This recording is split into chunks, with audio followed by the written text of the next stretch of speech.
ఎంతసేపు చిన్నపిల్లల్లాగా ఉండకూడదు. కొంతమంది ఉంటారు 10 సంవత్సరాలైనా 5 సంవత్సరాలైనా వాళ్ళు విశ్వాసులే, పిశాసులు కాదు, విశ్వాసులే. అయినా జలుబు చేసిందనుకో, ఏమంటే పాటకారండి, ప్రార్థన చేయండి అంటారు. ఇంట్లో గుమ్మం పెట్టాం, ప్రార్థన చేయండి. కిటికీలు పెడుతున్నాం, ప్రార్థన చేయండి. గోడ కడుతున్నాం, ప్రార్థన చేయండి. అంత చిన్నపిల్లల చేష్టలు, చిన్నపిల్లల్లాగా నాటకం. ప్రతిదానికి బట్టలు తెచ్చుకున్నామని ప్రార్థన చేయండి.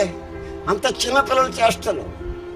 ఒకవేళ పాస్టర్ రాలేదనుకో, ఆయన మీద కోపపడతారు, ఆరాధనకు రావడం మానేస్తారు, అలుగుతారు.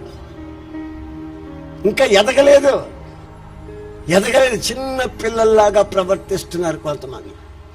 ఇప్పుడు మీరున్నారు, తల్లిదండ్రులు ఉన్నారు. చిన్నప్పుడు ఆడు ఏమైనా చేసుకుంటే పోయి కడుగుతారు. పెద్దోళ్ళు ఎంత కడుగుతారండి? ఆమె చిన్నప్పుడు అయితే కడుగుతారు, కరెక్టే. మరి పెద్దోళ్ళు అయితే 2 సంవత్సరాలు అయింది, 4 సంవత్సరాలు అయింది, 5 సంవత్సరాలు అయింది, ఇంకా యజన గారు కొంచెం తలలా ఇట్లా అంటుంది, వ్యాఖ్య చేయి. ఒక్కొక్కరు వస్తారు నా దగ్గర ప్రార్థన చేయమంటారు. ఎందుకంటే ఊరికేనేనా ప్రార్థన? అదేంటది? ప్రార్థన చేయబోలేవు ఎందుకో చెప్పమంటే ఊరికేనే చేయండి, కొంచెం చెప్పా. ఏం బుద్ధి ఉందా లేదా? ఊరికేనేం ప్రార్థన? ఏదైనా సమస్య ఉందా? ప్రభుతో చెప్పు. ప్రభు కదా నీకు విడుదల చేసేది, యేసన్న కాదు కదా.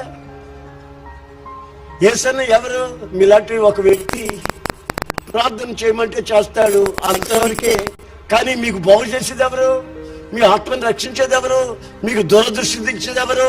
మీకు ఆత్మీయ ఆహారం పంచేది ఎవరు? ఆయన కదా.